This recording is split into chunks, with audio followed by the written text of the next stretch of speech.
Subscribe करें और bell दबाएं ताकि कोई खबर रह न जाए।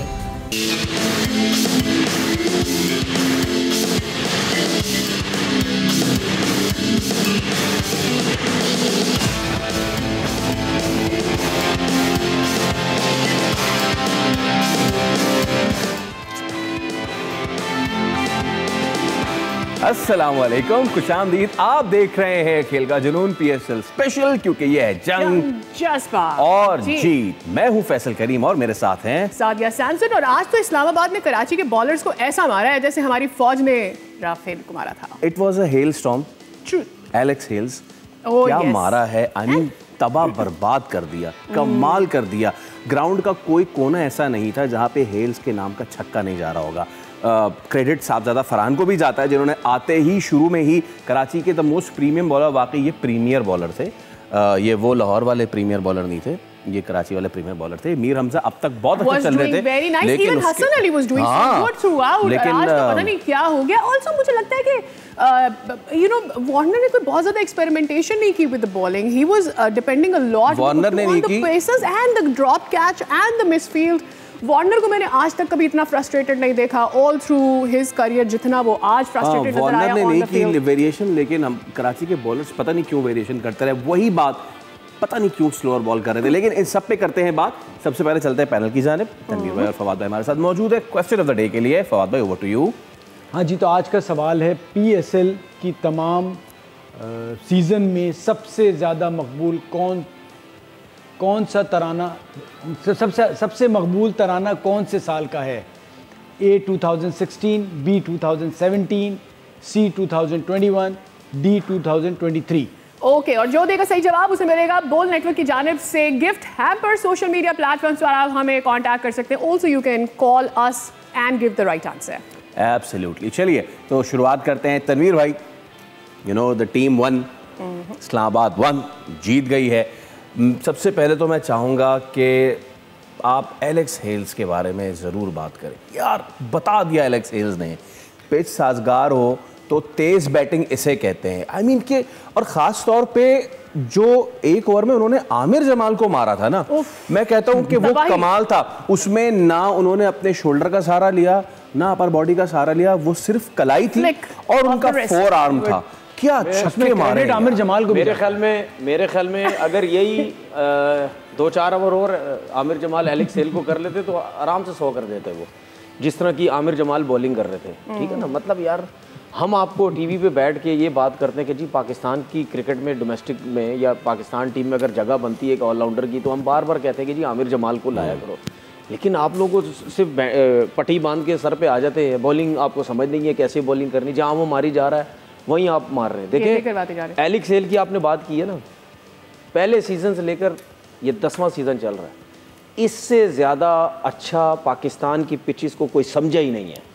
ठीक है, उसकी सबसे बड़ी रीज़न ये है कि पाकिस्तान की पिचेस पे अगर आपने रन्स करने हैं ना, तो अगर आप वी में अच्छे होंगे, ठीक है, तो तभी आप रन्स कर सकते हैं। और एलेक्स हेल सबसे अच्छा खेलता है सामने, ठीक है ना, सबसे अच्छा खेलता है। आप हमेशा देखें उसके ज्यादा छक्के सामने होंगे। ओपन स्टांस के साथ खेलते हैं, नहीं वो सीधा खेलता है, वो क्रॉस बहुत कम खेलता है। जब शॉट्स भी खेलने जाता है तो वो क्रॉस नहीं खेलता, वो सीधा खेलने की कोशिश करता है। उसकी सबसे बड़ी वजह एक और है, उसकी हाइट है। उसकी हाइट है, जब आपकी एक हाइट होती है ना, तो आप दूर की बॉल पे भी ले जाते हैं बॉल को सामने, क्योंकि आपकी रीच लंबी होती है ना, दूर की बॉल को भी ले जाते हैं। वरना जिसकी हाइट छोटी होती है वो दूर होता है तो वो जा नहीं सकता ना, उसको ये लगेगा कि यार बीट हो जाऊंगा, बोल्ड हो जाएगा या लेग बिफोर जो भी हो सकता हो, वो क्रॉस मारने जाता है, क्योंकि दूर बॉल है वो क्रॉस मारने चले जाता है। इसकी हाइट है, इस वजह से सीधा जो है वो मारता है। तो ये मुझे नहीं लगता कि समझ नहीं आती कि एलेक्स हेल के ऊपर वर्किंग नहीं होती क्या, कब से आ रहा है। अब मैं कमेंटेटर्स को भी सुन रहा था, ठीक है, कि ये पहला मैच खेल रहा है। भाई पहला मैच तो खेल रहा है, उससे पहले बेताशा सीजन खेल चुका है, उसको बहुत समझ है इन पिचेस के ऊपर खेलने की। ठीक है ना, अब अगर मैं उसका कंपैरिजन साइफर्ट के साथ करता हूं, मैं अब साइफर्ट को बैटिंग करते हुए देख लें और एलेक्स हेल को देख लें। साइफर्ट की हाइट छोटी है और वो ज़्यादा क्रॉस मारने जाता है, ठीक है ना, उसको आदत है, वो अभी समझा नहीं है पाकिस्तानी पिचेस को, वो अपने न्यूजीलैंड की पिचेस के हिसाब से खेलता है। न्यूजीलैंड की पिचेस पे क्रॉस शॉट फिर भी कहीं लग जाते हैं क्योंकि बॉल इवन आता है, ट्रू बाउंस ना लो रहता है ना कुछ होता है। पाकिस्तानी पिचेस पे यहाँ पे बॉल नीचे भी रहता है, तो जब आप नीचे रहते हो और आप सीधा मारते हैं तो आपका बल्ले की शेप ये सीधी हो जाती है ना बिल्कुल जी। अगर मिडल नहीं होगा तो थोड़ा नीचे लग जाएगा, अगर अनइवन भी होगा तो ऊपर लग जाएगा, बल्ले पे आएगा बॉल। तो मेरे ख्याल में इससे बेस्ट पाकिस्तानी पिचेस को कोई नहीं समझा और इससे बेस्ट इन पिचेस पे खेलने वाला कोई प्लेयर नहीं। फवाद भाई, आज ऑब्वियसली पिच बैटिंग के लिए बहुत ज़्यादा अच्छा था, फिर शादाब लकी भी रहे, ही बैटेड फर्स्ट, अच्छा टोटल सेट कर दिया, ठीक है, कम बैक, बहुत ज़्यादा मैचेस हारे थे, everything okay. But the thing is कि आज गेंदें भी बहुत गंदी कराई कराची ने। It was a bad show by Karachi batter bowlers. आप एक तो आमिर जमाल के साथ तनवीर साहब भी ज्यादती कर रहे हैं, आप लोगों ने भी ज्यादती की है। उसने एलेक्स हेल्स को हिलने नहीं दिया, हाँ जहाँ खड़ा था वहीं बॉल खेला। तो आपने सारी बात को इस तरह से उसे पॉजिटिव करते हैं, ठीक है भाई, जहाँ खड़ा था वहीं बॉल कर रहा था। मेहमान आया, उसको इधर उधर हिलाए, पता नहीं नींद पूरी हुई होगी आते हुए, नहीं हुई होगी, उसने ख्याल किया। अब ये उसकी ज्यादती है कि एक बंदा उसे वहाँ बॉल दे रहा है और वो उसको फिर जिस तरह से उसका रवैया गलत है, उसका रवैया गलत है। तो ये बात सारी तो हो गई आमिर जमाल साहब की, लेकिन कराची तो मुझे लग रहा है सोच के आए थे कि उनके ओनर्स को आज हमने सदमा दे के ही जाना है। मतलब एक चीज़, एक टीम सुकून में है कि वो जाके क्वालिफायर खेलेगी, सुकून से रिलैक्स होके आ रहे हैं कि भाई वर्स्ट के सिनेरियो हम हारेंगे, कोई बात नहीं, लेकिन वो शायद -0.4 या 0.5 था। इनका पॉजिटिव 204 चाहिए थे। 204 तो तब चाहिए था ना जब 250 बनवाए। हाँ आप ये अगर 200 बनवा देते तो 175 और 150 ऐसे अरीब करीब होता ना। तो बात सारी ये है कि भाई आपने ना सिर्फ मैच हारा, आपने सिचुएशन ही चेंज कर दी ना। कहाँ आप एक ऐसी पोजीशन पे थे जहां पर आपका चैंपियंस PSL 10 जीतने का बड़ा अच्छा मौका था। अब यहाँ से भी जीत सकते हैं, कतई तौर पे ऐसा नहीं कि आप नहीं जीत सकते, बट आपने उसकी प्रोबेबिलिटी कम कर दी ना। इस्लामाबाद तो इतना गंदा खेल रहा था, कंसेक्यूटिव हारे थे, आप उनको वापस लेकर आ गए। जो टीम आई है ना इस्लामाबाद, देखिए शादाब वापस आ गए, एलेक्स हेल्स वापस आ गए, डूसन वापस आ गए, उनका एक नया कीपर गाजी गौरी। तो उनकी जब मुझे कल टीम, मैंने इवन सिर्फ जैसे तनवीर एलेक्स हेल्स का ही सुना था ना, तो जो मैंने कहा कि जी इस्लामाबाद के साथ में जाऊंगा, क्योंकि एलेक्स हेल्स ऐसा प्लेयर है जो सब कुछ चेंज कर देगा। इसमें कितना हाथ लाहौर फैक्टर का है, क्योंकि जितने मैचेस इस्लामाबाद में हारे, लाहौर में वो अच्छा नहीं खेल पाए। Now they are back to the Islamabad pitch और वहां पर उन्होंने अच्छा कर। देखिए अगर हम लाहौर की बात करते हैं, देखिए इस्लामाबाद हारना कब शुरू हुआ, जब उनको ब्रेक मिला था 7-8 दिन का। उससे पहले तो सारे मैच जीत रहे थे। उस 7-8 दिन के अंदर क्या बातचीत हुई, क्या प्लानिंग हुई, क्या कुछ चेंज हुआ, ये इनसाइड हमें तो नहीं पता, लेकिन हमें ये ज़रूर पता है कि 7 दिन के 6 दिन के बाद आपने आके एकदम से 6 लड़के चेंज कर दिए, फिर 5 कर दिए, फिर 4 कर दिए, फिर शादाब भी अनफिट हो गया, वो फिट ही नहीं हो रहा, आज के मैच में फिट हुआ। तो ये चीज़ें आप क्वेश्चन मार्क तो बनती हैं कि यार ये एक टीम जो है वो 5 मैच जीत रही है, उसके बाद 4 मैच हार गई और इतनी चेंजिंग्स के साथ आप मैच हार रहे हो, ठीक है। दूसरी बात ये कि आज के मैच में अगर कराची की टीम टॉस जीती थी तो क्या उसको बैटिंग करनी चाहिए थी या बॉलिंग करनी चाहिए थी? मुझे तो समझ नहीं आ रही। सारे कप्तान टॉस जीत के पहले फील्डिंग कर रहे हैं। क्या हो गया? देखिए आपके लिए डू एंड डाई मैच उस सूरत में है कि दोनों टीमों ने जीतना है तो वो टॉप पे जाती, वो ऊपर फर्स्ट सेकंड पोजीशन पे जाती, ठीक है ना। तो आपको क्या करना चाहिए था? टॉस जीत के पहले बैटिंग करनी चाहिए थी। आप प्रेशर डालें, चले ठीक है जी आपसे गलती होगी, आपके बॉलर्स ने मार खा खा के बुरा हाल कर दिया, करवा दिया। अच्छा आज तो वार्नर को भी समझ नहीं आ रही थी कि मैं उसको बोलूं तू इधर हो जा, उसको बोलूं इधर हो जा, उसको बोलूं तू छत पे जाके खड़ा हो जा, वहां पे सीढ़ियों पे खड़ा हो जा जाके, उसको तो कुछ समझ नहीं आ रही थी मैं क्या करूं। चले जी आपने 250 रन करवा दिए। क्या आपने 250 के हिसाब से बैटिंग की सर्किल में? नहीं। आप साइफर्ड को देख लें कैसी बैटिंग कर रहा था, और वार्नर को, इनके दिमाग में सिर्फ ये था कि हमने 250 चेस नहीं करना है, हम 204 कर रहे हैं, 10 रन की एवरेज से आप चलते हैं। उनकी सोच ही नेगेटिव थी, उनकी सोच की नेगेटिव की वजह से ये 79 रन से हारे। भाई आप उस तरफ क्यों जा रहे हैं? आप क्यों ये नहीं सोच रहे कि हमने 250 रन करने? अब आप ये देखो कि इतना बड़ा कोचिंग स्टाफ, इतना बड़ा प्लेयर, वार्नर कैप्टन, उसके बाद ठीक है। अब मुझे ये बताएं इन्होंने क्या कम क्रिकेट खेली है? कम रेपुटेशन है, इनको सिचुएशन नहीं पता, इनको ये नहीं पता कि यार नेगेटिव क्रिकेट कभी नहीं खेली जाती। बिल्कुल। और वो भी वार्नर जैसा जो ऑस्ट्रेलिया में खेला, वहां पैदा हुआ, उस जगह पे उसने क्रिकेट खेली। अबे भाई आप लोगों की तो अप्रोच ही यही है, सोच ही यही है, कम हो ज्यादा हो, अटैक करो। देखिए फिर वार्नर ने उर्दू भी सीख ली आज, वो कुछ अल्फाज जो उन्होंने बस तो सुने इसका थे, मतलब अगर तो वो आज हमारे खिलाड़ियों ने Capacity मौके show इसका की मतलब है। अगर ज्यादा हो गई तो फिर 7 की एवरेज से खेलेगा आगे फिर वो। ऑलराइट, अच्छा यू नो एक बहुत अच्छी एक बात दोबारा हुई पाकिस्तान के पर्सपेक्टिव से कि साहबजादा फरहान जो हैं वो कुछ ऑफ कलर हुए थे, शुरू में अच्छी इनिंग्स उन्होंने खेली, फिर वो कुछ ऑफ कलर हुए, लेकिन आज की इनिंग्स जो है वो बड़ी ज़बरदस्त हुई। एंड विद दिस एक नया सवाल जन्म लेता है, और वो ये सवाल जन्म लेता है कि आने वाले दिनों में T20 में पाकिस्तान के लिए ओपन कौन करेगा, क्योंकि दावेदार बहुत हो चुके हैं। मैं चाहता हूं कि हम जो है साहबजादा फरहान पे बात करें, लेकिन उससे पहले हमने निकाले हैं पाकिस्तान के प्रोबेबल कुछ ओपनर्स जो कि इस बार PSL में जिनकी दावेदारी बन रही है, और उन्होंने अब तक कितने रन किए। Let's have a look at number game, there you go.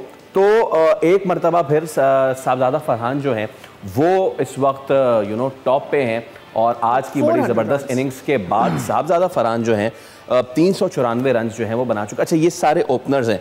Then on the second number is not very far behind Fakhar Zaman, जिन्होंने 369 रन बनाए हुए हैं। फिर खैर अब इनका क्या रिजवान का तो छोड़ ही देना, क्या करें ऐसे रन्स का जिसमें टीम, और फिर आखिर में साइम अयूब जो कि 174 रन्स के साथ नाउ कमिंग टू तनवीर भाई। दावेदारियां तो सबकी हैं, साइम अयूब ऑब्वियसली एक बहुत प्रोलिफिक बैट्समैन हैं, फ़खर बहुत रेड हॉट फॉर्म में आए हैं। हमने इसमें सऊद शकील को जानबूझ के नहीं डाला, क्योंकि डालना चाहिए, आप डालते मैं निकाल देता। मैं निकाल देता। कोई सर पैर ही नहीं है, उसकी बात करने का सर पैर ही नहीं है। इसीलिए अच्छा, और फिर अब आ जाते हैं साहबजादा फरहान। ठीक है, तो अब मुझे ये बताइए कि बड़ा ज़बरदस्त तगड़ा मुकाबला आ रहा है ओपनर स्लॉट के लिए, किसको देख रहे हैं आप पाकिस्तान के लिए? और ये नहीं कि एक सीरीज में डाल दिया फिर फारिग करा दिया। तनवीर भाई तो बाबर आजम और रिजवान को सॉलिड ओपनर। नहीं, मैं ओपन नहीं देख रहा। ओपन ये ओपन की बात है। Yes, open. देखिए, फ़खर जमान और जिस तरह बैटिंग की है साहबजादा फरहान, ये जो हमारी टीम बनी उसमें भी हैं ये।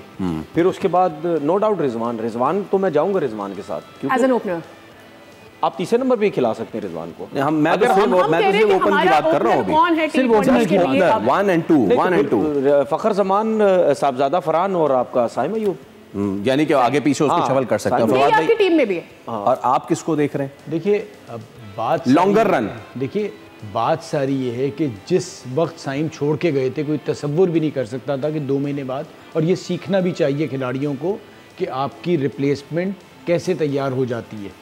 अगर आप बुरा करेंगे तो अगला तैयार बैठा है, और जिस तरह से वो आ रहे हैं टीम में, बस मेरा कहना ये, जो तनवीर भी बात करते थे शुरू में, कि अब लंबा खिलाएं एक बार, और अगर नहीं करते तो फिर लंबा बाहर भेज दें, लेकिन लंबा उसी के नंबर पे खिलाएं। यस। अच्छा, एक चीज़ उसमें एक और ऐड करना चाह रहा हूँ। देखिए, ये इंटरनेशनल क्रिकेट का एक रूल है, जो लड़का इंटरनेशनल क्रिकेट में अच्छा परफॉर्म कर रहा होता है ना, अगर वो अनफिट होता है, उसके बाद जब वापस आता है तो फिर जब वो उसको इंजरी में सही होता है तो फिर उसको डायरेक्टली इंटरनेशनल टीम में सेलेक्ट कर लिया जाता है, क्योंकि उसकी जो इंजरी है वो पाकिस्तान टीम के अंदर हुई हुई है या इंटरनेशनल टीम में हुई हुई है। ठीक है ना, ऐसा नहीं है। साइम अयूब, बहुत सारी मिसालें ऐसी हैं कि जो टीम में अनफिट हुए, डोमेस्टिक में आए, बेशक लंबे चौड़े रन्स नहीं किए, उन्होंने अपनी फिटनेस शो की, उनको दोबारा से जो है वो सिलेक्ट कर लिया गया। हमारे सामने शोएब अख्तर हैं, हमने शैन वॉटसन को भी देखा है कि वो भी अनफिट हुए, डोमेस्टिक में गए, कुछ मैचेस खेले, वापस। शोएब अख्तर भी इसी तरह, और पाकिस्तान के प्लेयर भी इसी तरह। यूनुस खान को मैंने देखा, वसीम अकरम, उनको मैंने देखा कि ये डोमेस्टिक के 1-2 मैचेस खेले, अपनी फिटनेस वगैरह देखी। आप PSL को आप एज डोमेस्टिक इवेंट काउंट करें, तो फिर डोमेस्टिक ही है ना, और क्या है? यही तो मेन डोमेस्टिक है। जो होता तो उसको तो कोई पूछता ही नहीं है, यही तो मेन डोमेस्टिक है। सही है। बाकी तो फारिग है, यहीं से टीम लड़के बन आज ना तो बात ये है कि अगर साइम अयूब की परफॉर्मेंस नहीं है, जो कि मुझे नहीं बहुत बुरी परफॉर्मेंस उसकी रही, लेकिन अगर आप सिलेक्शन में जाएंगे, 15 में तो है वो। हाँ, हो सकता है सिलेक्शन हो जाए। आप उसको एकदम से बाहर नहीं कर सकते, हाल में आप निकाल ही नहीं सकते, आप उसको निकाल नहीं सकते। और फिर तनवीर ने रखा है, बाकी मैंने रखा है, हिम्मत है। देखिए, मेरे ऊपर हो तो मैं 4 बार सोचेंगे। मैंने तो हुसैन तलत को भी रखा है, तो वो 4 बार सोचेंगे। हालांकि कल मैं इसमें एक और चीज में पुट इन करना चाह रहा हूँ। आपने हारिस पे ही बोला था जब हारिस आउट हुए, इन्होंने पता क्या बोला? जब हारिस आउट हुए मेरी तरफ कह रहे हैं निकाल दो उसको।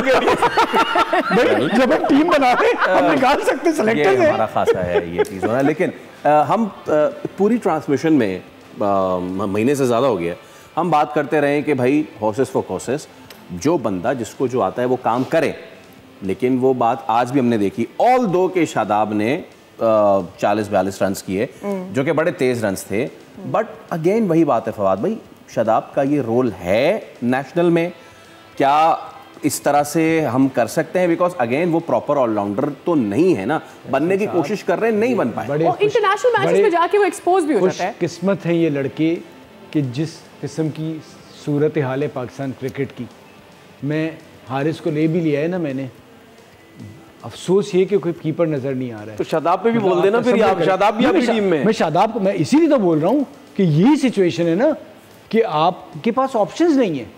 अच्छा, मतलब ऑप्शन बराबर के भी नहीं है। एक मिनट, राइट नाउ मसला सारा ये कि मैं सारा टूर्नामेंट देख लिया, ऑप्शन हो। मेरी टीम में उसामा मीर है।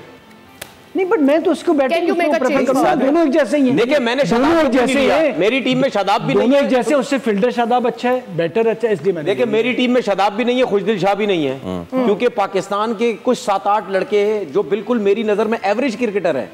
वो सिर्फ डोमेस्टिक लेवल के प्लेयर्स हैं। ये शादाब हो गया, खुशदिल हो गया, इफ्तिखार हो गया, remember the name Asif Ali, ठीक है, ये सब जितने भी हैं ना, ये सब ये डोमेस्टिक के प्लेयर हैं, ये इंटरनेशनल प्लेयर्स नहीं है, इसलिए ये दोनों मेरी टीम में नहीं है। हालांकि सब कह रहे हैं खुशदिल शाह क्या बॉलर मिल गया, मेरा मुद्दा ये था कि हमें इस वक्त पूरी दुनिया में आप सारी टीम्स को एग्जामिन कर लें, उनके पास प्रॉपर ऑलराउंडर्स हैं जो कि तीनों रोल्स बड़ा जबरदस्त करते हैं। और चौथे 5वें नंबर पर तो दे हैव मैच फिनिशर्स। देखिए मेरी बात, मेरी टीम में इंटरनेशनल लेवल के तो हमारे पास है ही नहीं लड़के। देखिए मेरी बात सुने, ऑलराउंडर्स किस तरह आते हैं टीम के अंदर? ऑलराउंडर्स एक तो ग्रास रूट पे आप देखें, वहाँ से 16 में 19 में ये दो चीज़ें होती है, 16-19। यहाँ से आप देखें कौन सा बच्चा ऐसा है जो बॉलिंग भी अच्छी करता है, वो बैटिंग भी अच्छी करता है, ठीक है। वहाँ से अगर वो बच्चा बॉलिंग बैटिंग दोनों अच्छी करता है तो वो फिर अंडर 19 की तरफ ऊपर अगर आता है तो फिर आप देखें।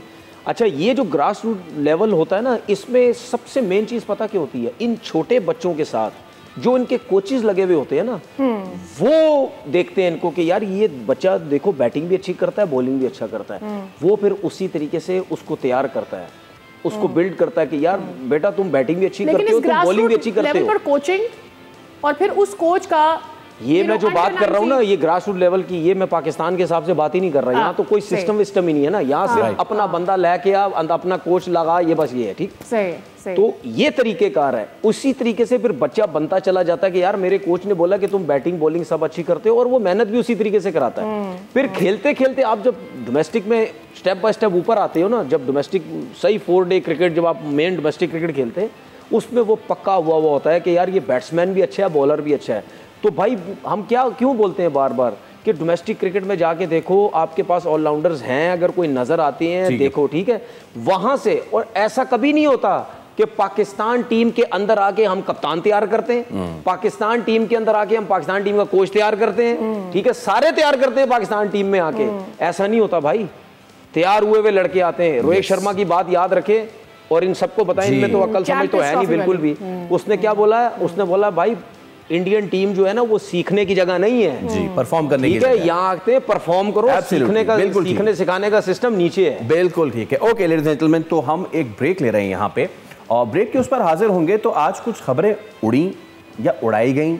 एशिया कप में भारत नहीं आ रहा, कुछ अरसे तक की खबर चली, लेकिन उसके बाद ये हुआ कि अरे नहीं ऐसा कुछ भी नहीं है, क्लेरिफाई कर दिया। ये हुआ क्या, इस पे हम बात करेंगे एक ब्रेक के बाद।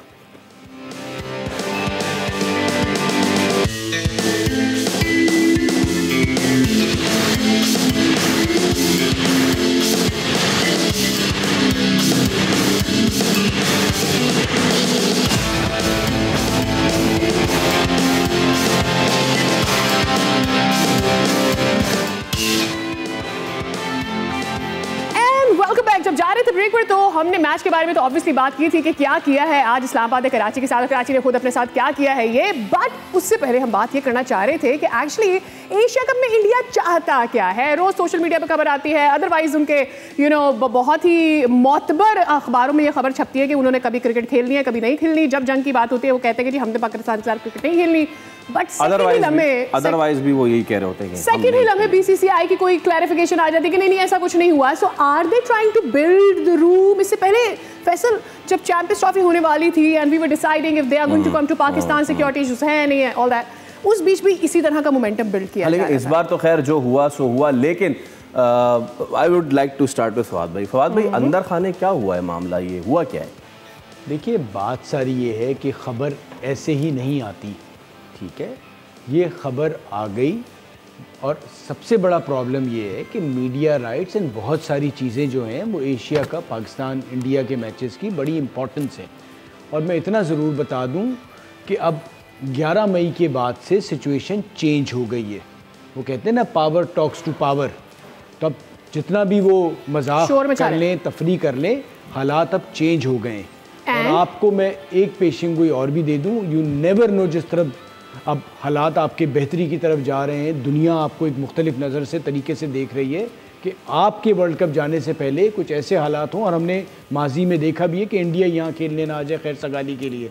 यस यस यस, बहुत सिचुएशन चेंज हो रही है. और इंडिया में भी बदकिस्मती से एक ज़माने में वाजपेयी जी जैसे लोग होते थे जो कहते थे कि जी आप अपने दोस्त चेंज कर सकते हैं, पड़ोसी नहीं, ठीक है.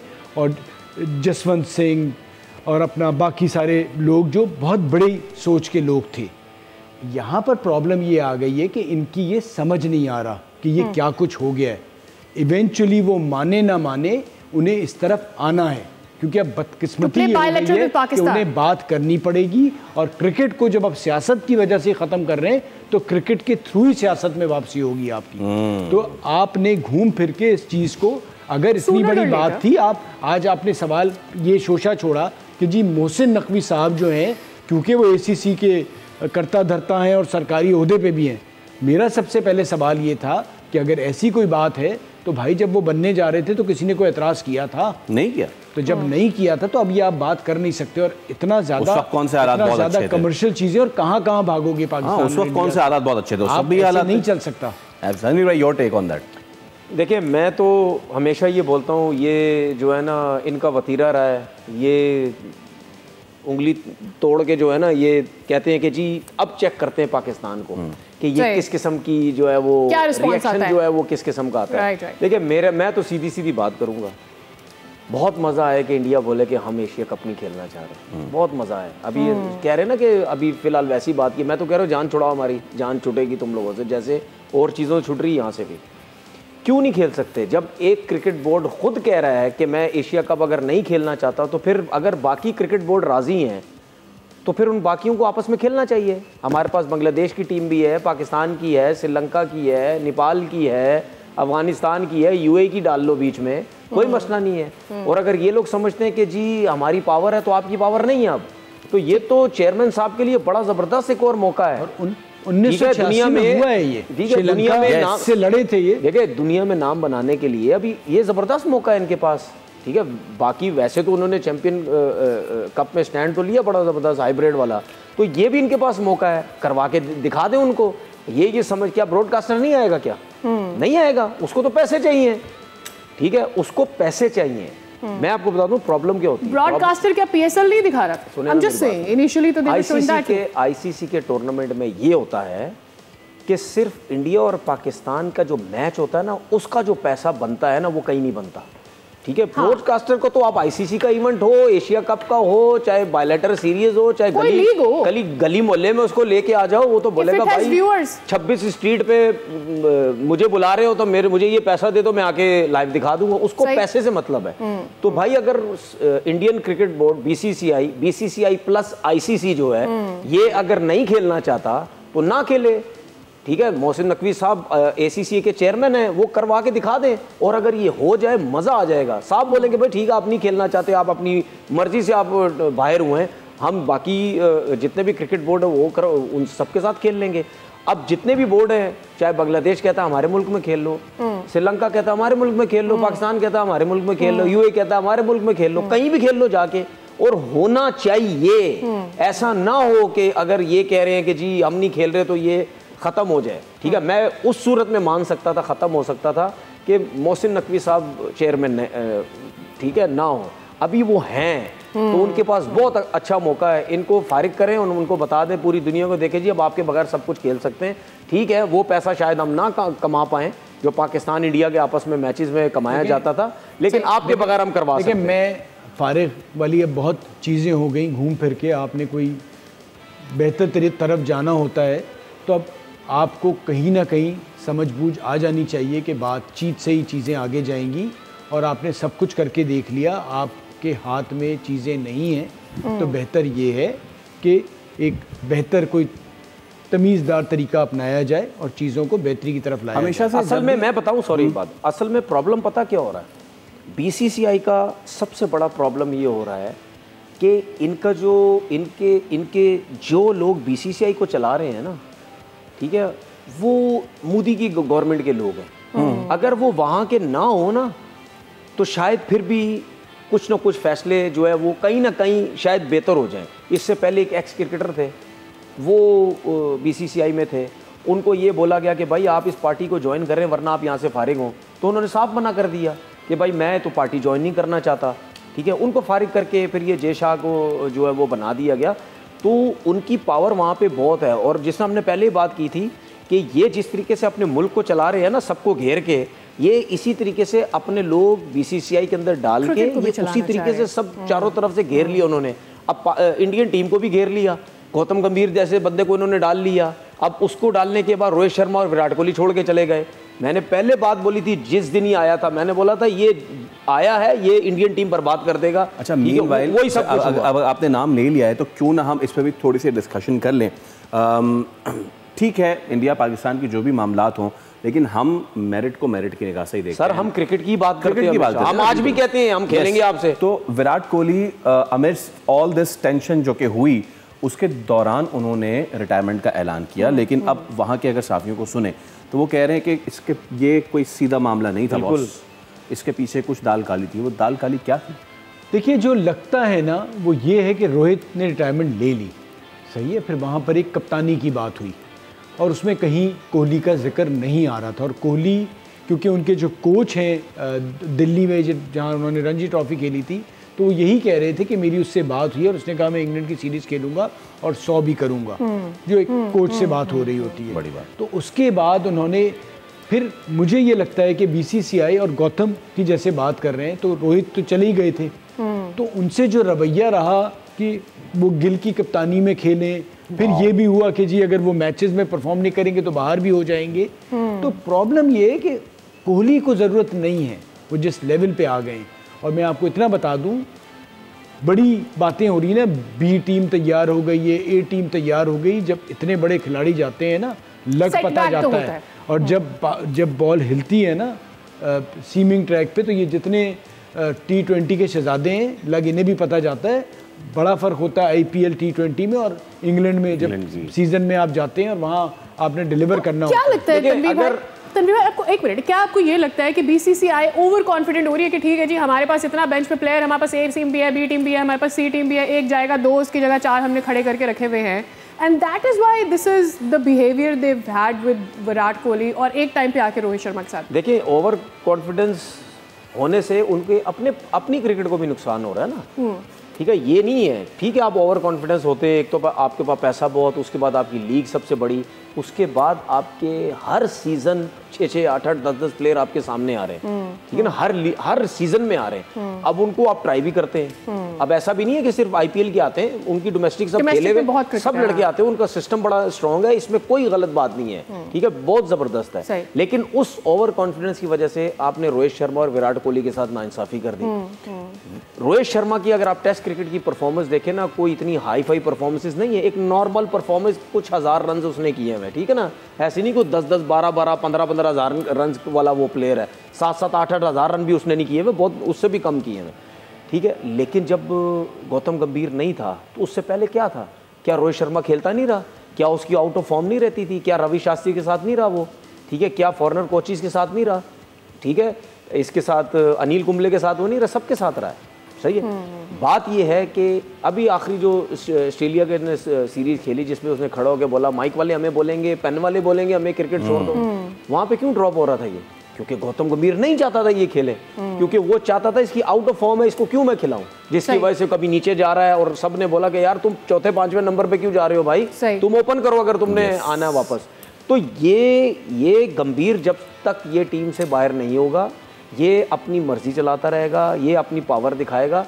देखिए हर जगह ऐसा होता है जहाँ पे सियासत होती है, और गंभीर के आने से सियासत हो रही है, अब टोटल सियासत हो रही है, ठीक है। राहुल द्रविड़ के दौर में नहीं यार ये सब। अच्छा मुझे एक बात, इस सिंपल सी एक बात बता दें, गंभीर के पास होल्ड है, वो सियासत कर रहा है। जे शाह के पास होल्ड है आईसीसी का, वो इंडियन फौज की तारीफें कर रहा है। ये हाल चेक करो, इनके पास जहाँ पावर आती है ये देखते देखते जो है वो कुछ नहीं है। तो जब तक आप गौतम गंभीर इनके साथ रहेगा और वो कोशिश ये करेगा कि मेरे नीचे बच्चे खेलते रहे बस, इससे अब आप देख लेना 2 प्लेयर थे ना, रोहित शर्मा विराट कोहली, वो कंट्रोल नहीं कर छोड़ पा रहा था दिया। इनको। और मैं ये नहीं कह रहा, इंडिया के एक्स क्रिकेटर्स ये कह रहे हैं, सहाफी ये कह रहे हैं कि हमें समझ नहीं आ रही विराट कोहली ने यहाँ पे आके क्यों रिटायरमेंट का ऐलान किया, उसकी रीजन क्या है? उसकी रीजन यही है गौतम गंभीर, आप उसको फारिग कर दो, हर चीज ठीक हो जाएगी। वैसे we would have love to talk about the comparison, हमेशा से बाबर और कोहली का कंपैरिजन होता है, लेकिन असल में अच्छा सॉरी एक चीज आज जुमला तो कंप्लीट करने दे, अरे जुमला तो कंप्लीट करने दे, एक चीज बोल दूं, जब डस्ट सेटल हुई है ना तो असल कंपैरिजन तो खुल के सामने आया वो है यूनुस खान और विराट कोहली का। एक बात करेंगे इस पे आगे चल। एक चीज बता दूं, विराट कोहली नो डाउट बहुत बड़ा प्लेयर है, लेकिन ग्रेटेस्ट प्लेयर नहीं है, क्योंकि उसके टेस्ट क्रिकेट में 10,000 रन नहीं है। ग्रेट प्लेयर वो होता है जिसके 10,000 रन है, वो यूनुस खान है। बट विव रिचर्ड के भी नहीं है, वो ग्रेटेस्ट प्लेयर में है, और इन रनों से ज़्यादा मेरे ख्याल से तो ग्रेटेस्ट तो वैसे भी अगर आप कहें तो भाई ग्रेटेस्ट तो एक ही होगा ना, one great among the great, among the मेरे ख्याल में ये भी मैटर करता है, डॉन ब्रैडमैन से मैटर करता है कि किस सिनेरियो में आपने कितने मैचेस में कैसे टीम को जिताया और कितने रन आपने बनाए, ये सिनेरियो भी मैटर करता है। विराट कोहली तीनों फॉर्मेट खेला है, तीनों फॉर्मेट खेलता था। देखिए विव रिचर्ड आज दिन तक लोग कहते हैं उससे बड़ा प्लेयर हिस्ट्री में कभी नहीं आया, आज दिन कहते हैं उससे बड़े बड़े रन्स किए हुए लोगों ने, ठीक है। जो मेरी सोच है, जो मेरी समझ है, वो इस वजह से क्योंकि जिस दौर में वो मारता था ना, वो खेलता था बंदा T20 क्रिकेट, तो उस दौर में खेलता था वो बंदा, ठीक है। और वो बंदा उस टाइम ऐसे शॉट्स खेलता था, और ना कवर्स होते थे, बारिश हो रही है, ना हेलमेट्स, ठीक है, बॉलिंग लाइंस आज की और उस वक्त की कंपेयर फास्ट बॉलर 150 पे करने वाले सारे, और वो जिस तरीके से उस टाइम शॉटे वो बंदा खेलता था, ठीक है। बड़े से बड़ा बॉलर, उसका इंटरव्यू सुन लो, बोलता भाई इतना चौड़ा, हम तो डरते थे इस बंदे से। तो बात ये है कि उस बंदे ने उस लेवल पे जो क्रिकेट खेली हुई है ना, इसीलिए हर कोई कहता है मैं उस बंदे को इसलिए ग्रेटेस्ट कहता हूं क्योंकि उस दौर में तो T20 वगैरह कुछ भी नहीं थी, वो बंदा उस दौर की क्रिकेट में इतने रन्स किए।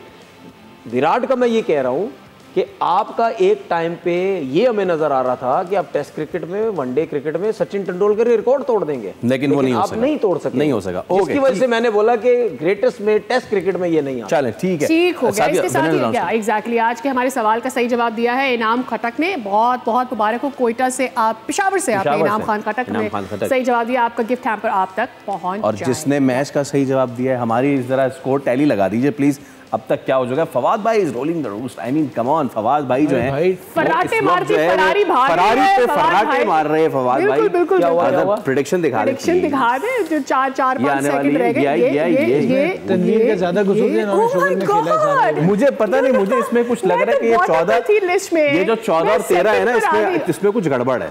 मैं इसमें कमेटी में डालूंगा, गड़बड़ इसमें कुछ नहीं, इसमें है, आई वांट द सेकंड है, यू आर थर्ड। तनवीर भाई इन्होंने इस्लामाबाद लिया था, मैं यही तो कह रहा हूँ, पता नहीं ये सेकंड और थर्ड में कैसे हेर फेर हुआ। भाई मैंने आपसे ये बोला था कि मैं तो निहारी खाना चाह रहा हूँ। फवाद भाई जीत रहे हैं, इस मामले में जो भी जीते वो खिला दे। आपसे मुलाकात होगी कल there is no match day, but show तो होगा, तो कल के शो का कीजिए इंतजार, रखिए अपना ख्याल, होगी आपसे मुलाकात कल। अल्लाह हाफिज।